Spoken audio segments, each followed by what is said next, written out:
Assalamu alaikum and welcome to my channel. വളരെ പെട്ടെന്ന് ചുരുങ്ങിയ സമയം കൊണ്ട് തയ്യാറാക്കാൻ പറ്റുന്ന ഒരു പ്രോൺസ് റോസ്റ്റിൻ്റെ റെസിപ്പിയാണ് ഇന്ന് ഞാൻ കാണിക്കാൻ പോകുന്നത്.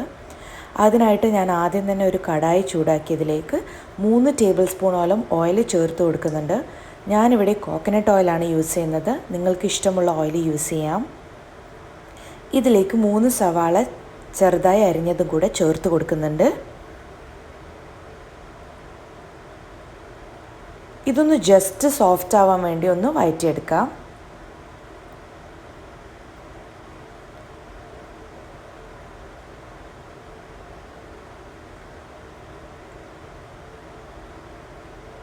ഇനി ഇതിലേക്ക് നമ്മൾ ആഡ് ചെയ്യാൻ പോകുന്നത് 2 ടീസ്പൂണോളം ജിഞ്ചർ ഗാർലിക് പേസ്റ്റാണ്.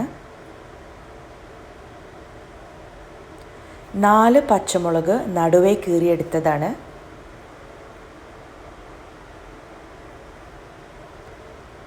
ഇതും കൂടെ ചേർത്ത് നന്നായി ഒന്ന് നല്ല രീതിയിൽ വഴറ്റിയെടുക്കണം. ഇനി ഇതിലേക്ക് 1/2 ടീസ്പൂൺ മഞ്ഞൾപ്പൊടി, 1 ടീസ്പൂൺ മുളക് പൊടി, 1/4 ടീസ്പൂണോളം ഗരം മസാല പൊടിച്ചത്, ഇത്രയും മസാല പൗഡേഴ്സ് ചേർത്ത് വീണ്ടും നന്നായി ഒന്ന് വഴറ്റിയെടുക്കാം.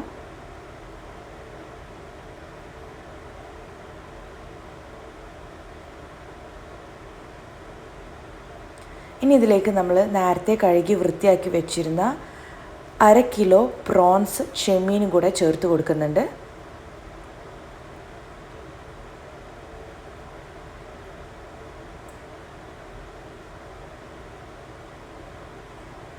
ഇതെല്ലാം കൂടെ നന്നായി ഒന്ന് മിക്സ് ചെയ്തെടുക്കാം.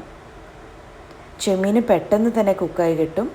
അതുകൊണ്ട് ഒരു 2 മുതൽ 3 മിനിറ്റ് വരെ മാത്രം നമ്മളൊന്ന് ഇതുപോലെ ചെയ്തെടുത്താൽ മതി. അപ്പോഴേക്കും ചെമ്മീൻ കുക്കായിട്ടുണ്ടാവും.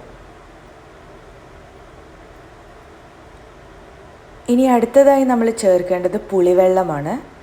നമ്മൾ കറിക്ക് ആവശ്യമായിട്ടുള്ള പുളിവെള്ളം നമ്മൾ ചേർത്ത് കൊടുക്കണം.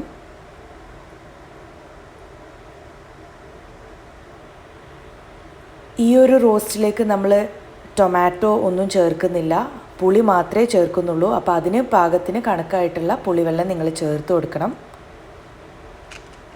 ഇതിലേക്ക് കുറച്ച് ഉപ്പും കൂടെ ചേർത്ത് കൊടുക്കാം. നമ്മൾ നേരത്തെ ഉപ്പ് ചേർത്തിട്ടുണ്ടായിരുന്നില്ല, ഈ ഒരു സ്റ്റേജിലാണ് ഉപ്പ് ചേർത്തിട്ടുള്ളത്. എൻ്റേത് സീ സോൾട്ട് ആയത് കാരണമാണ് ഞാനിവിടെ ക്രഷ് ചെയ്ത് ഇട്ട് കൊടുത്തിരുന്നത്. ഇതിലേക്ക് കുറച്ച് മല്ലിയില ചെറുതായി അരിഞ്ഞതും കൂടെ ചേർത്ത് കൊടുക്കാം.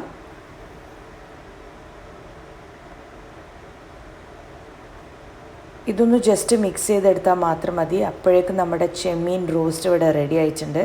വളരെ എളുപ്പത്തിൽ തയ്യാറാക്കാൻ പറ്റുന്ന ഒരു ചെമ്മീൻ റോസ്റ്റാണ്. നമ്മൾ തക്കാളിക്ക് പകരം പുളി ഇട്ട് ആക്കുന്നത് കൊണ്ട് തന്നെ ഇതൊരു വേറെ തന്നെ ടേസ്റ്റാണ്. നിങ്ങളെല്ലാവരും ഇത് ട്രൈ ചെയ്ത് നോക്കണം. ചപ്പാത്തിയുടെ കൂടെയൊക്കെ കഴിക്കാൻ പറ്റിയൊരു കോമ്പിനേഷനാണിത്. നിങ്ങളെല്ലാവരും ഇത് ട്രൈ ചെയ്ത് ഫീഡ്ബാക്ക് അറിയിക്കണം. ഈ ചാനൽ ഇതുവരെ സബ്സ്ക്രൈബ് ചെയ്യാത്തവരാണെങ്കിൽ please subscribe my channel and thank you for watching.